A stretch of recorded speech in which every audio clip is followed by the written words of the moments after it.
Hetty, let's make some apple pie filling.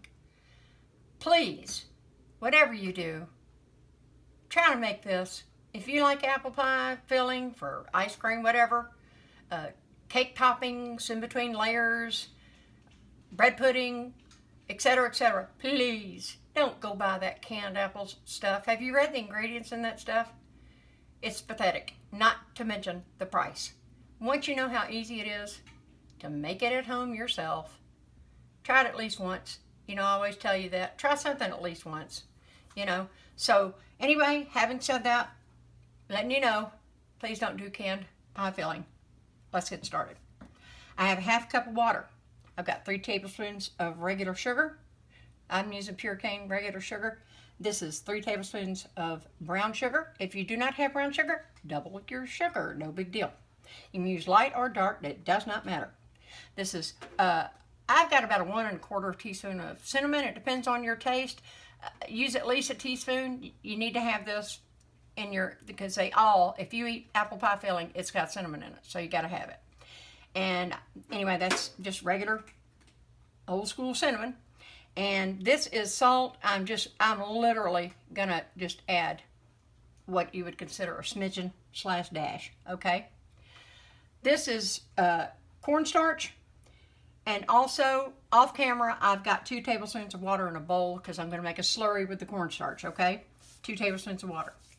And now, poof, let me lift this and not make a mess. I have 2 tablespoons of butter, okay? So what I'm gonna do is, let me get this butter getting melted, and I'm gonna go ahead and make my slurry up, okay? And I will be right back. Okay, as you can see, my butter's getting melted. Got my slurry mixed up. Sometimes that takes a little bit of elbow grease. You can do it with a fork. I like this little whisk that came off a mixer I had a long time ago, and everything else broke, but I love this little thin whisk. It's so thin. And let me cut that down a little bit. And guess what I forgot to mention? I got 3 1/2 cups of apples. All right, when I get back, I'm gonna finish getting this going. I'll be right back. I'll talk to you about the apples as I'm putting them in, okay? Alrighty, folks, I'm back. That butter's getting going good. And what I'm gonna do is, I'm gonna add in, well, he doesn't want to come out. I'm adding in my brown sugar, my white sugar. We're gonna just whisk this in together. Let me break that up.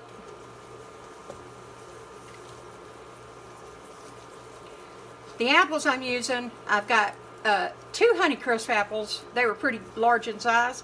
And I had 1 medium Jonagold. That's what I'm using because it's what I had. Use your favorite apple if you want to. You want to find one that's going to do good in a pie though. So you can do a little research on that. They're several, even on regular Granny Smith apples are good for that. Alright, that's getting going pretty good. I'm going to add my cinnamon in. And my little tiniest smidgen of salt. Alright, now that that's all incorporated together, I'm coming in with a 1/2 cup of water. Whisk that all in together. Y'all, this is just how I do it. This is how my mama did it. This is how I do it, okay? I don't need all the, you did this right, you did this wrong, you didn't do this correctly, blah, blah, blah. This is how I do it, alright? Alright. Next time, I don't mean that in a mean way, I'm just saying. This is how I do it. That goes in my cornstarch. Now I'm going to bring this back up on temp. I'm going to get this just to a boil and I'm going to add my apples in. I'm going to get the rest of that slurry out of this bowl. There you go.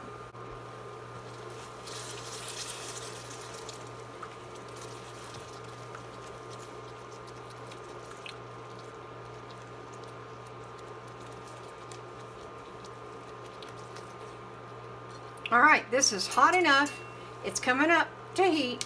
And now I add my pretty apples. And I did forget to tell you, I did forget to say that I've got about 1 probably about either one little tiny lemon, the whole juice of one, or half of a larger one, or if you just use an old lemon juice, regular, not all fancy or schmancy. If you are using that, then simply,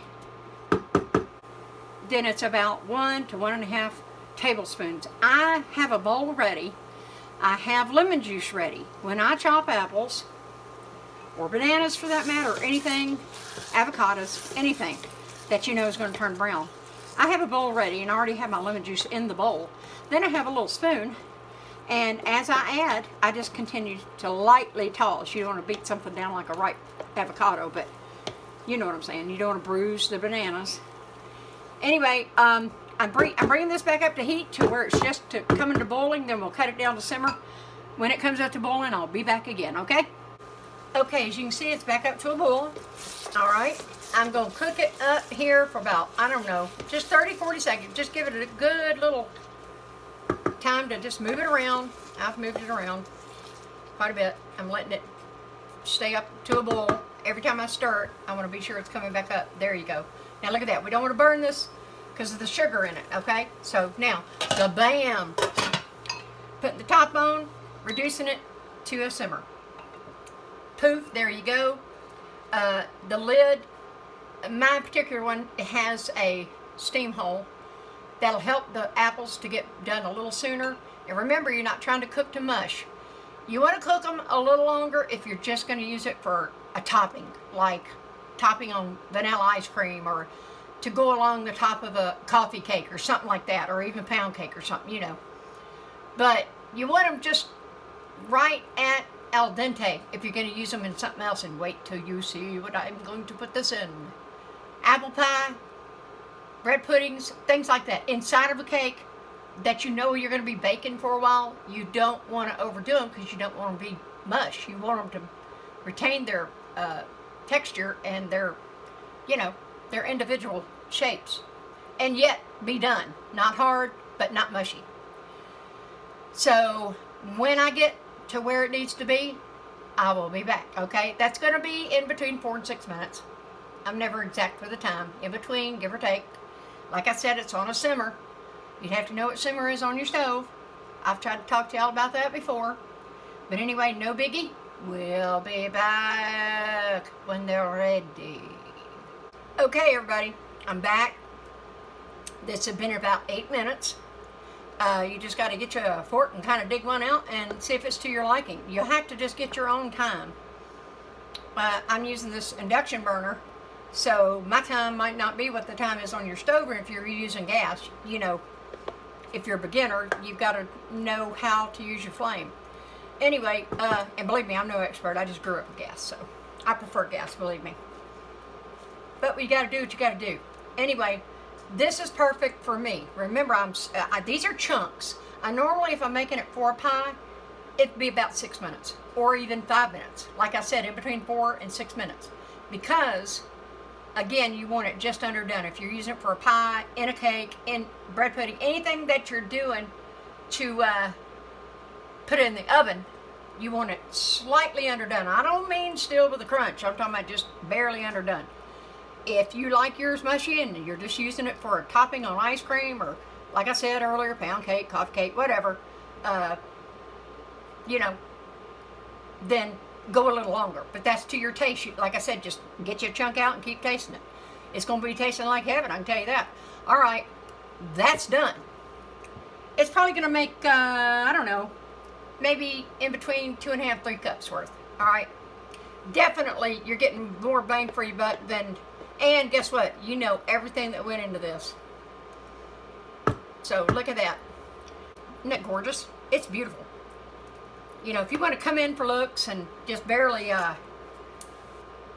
come back in, just hotsy-totsy, give you a little cinnamon sprinkle so it shows up, knock yourself out. For what I'm using it for, you will not be able to see it. All right? Next video is going to be what I'm using it for. You're really going to love this. If you try it once, I can't even imagine you'd go back to canned. I mean, if you're cooking for your family, if you're cooking for your coworkers, You know, if you're just cooking for a sweet neighbor lady down the street or somebody that's done something for you, you're going to make them an apple pie or something, go to the extra mile. What did this take me? Shoot, less than 10 minutes to get all my stuff together, including chopping my apples, you know, and then throwing it in the pan. And this, even though you might not realize it with all the edits and stuff, I hadn't been here 10 minutes, not even. So, you know, in between 20 25 minutes tops, and that's stretching it, believe me, just because I'm just not thinking. It's probably a lot less than that. But anyway, for me, I don't know, about 20 minutes. But please do this once. I did forget to mention, it looks runny, right? It looks a little loose, doesn't it? That's all right. You're going to set it to the side, and then it's going to thicken up. All right? So don't worry about that. If it seems a little bit runny, it's really not. That is so thick. I don't know if you can see that with the camera. It won't take long. If you set this aside 20, 30 minutes tops, and I want it to cool because of what I'm going to put it in. I don't really want to put a bunch of hot stuff in together. But anyway, there you go. I forgot to add that. I'll get back on my stride, folks. So, yeah, this is a weird edit, but whatever. Again, for real this time. Bye.